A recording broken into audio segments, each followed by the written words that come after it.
Bibila has spent close to 1 year caring for this fruit tree he planted in GHS Boya.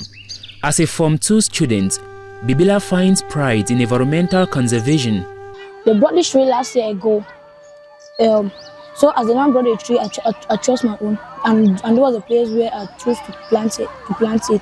Every day, I keep watching it. Every morning, I make sure I water it. Every 3:15, I make sure I water before going to round. This my tree. One day, I can give it to my children and I bring them to this school. I say that this is my tree, which I planted when I was in Form 2 at GHS Bukwanga, and maybe they can also be like their body can be active, so they can also do the same thing that I did.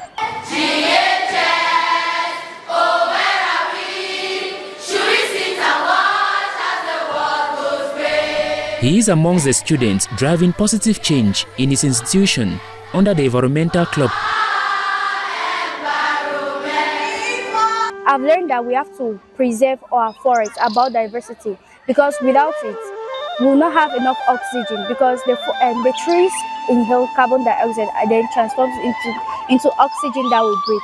And again, the trees help to prevent soil erosion. Trees stand tall in sun and rain, helping the earth again and again. They provide us with shade and air so pure. Let's not cut them carelessly. Save the forest, save humanity. A move which the Southwest Regional Delegate of Forestry and Wildlife encourages. The head of state in his inaugural speech last year said this mandate is for the youth and for women. At the level of the Forestry Administration, the Minister of Forestry and Wildlife, His Excellency Jude Orenuga, has put the youth in the center of the decision-making process, the center of the management. We believe that today we are managing the forest. The nearest future, the young people are going to be the one to handle this sector. So we have to talk with them, exchange with them, so that they understand the importance of the forest, the importance for us to keep this forest, not only for the current generation, but for the future generations, so that even if we go, they'll continue to meet all the potentials that we have. Cameroon's forest sector contributes approximately 4 to 6% of its national gross domestic product, generating nearly 150 billion francs CFA per year.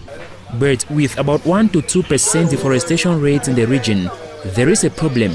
We've witnessed a slight hike in deforestation in the region simply due to expansion of agricultural farmlands. It is another International Day of Forest. The theme, Forest and Economies, highlights the dire need for conservation. Anganya Bernadette speaks on the importance of non-timber forest products as a transformer and a forestry technician. When I go to work and I come back that I have to cook, I just ease my cooking, because I just take those things that have already been transformed and it ease my cooking and I cook easily. So those things are also good, and then I sell them too to raise some income that helps me alongside with my salary. And we classified the event to mark this year's Forest Day pulled together multi-sectoral stakeholders, including the Secretary General at the Southwest Governor's Office, and together they planted 15 fruit and non-fruit trees on the campus of GHS Boya.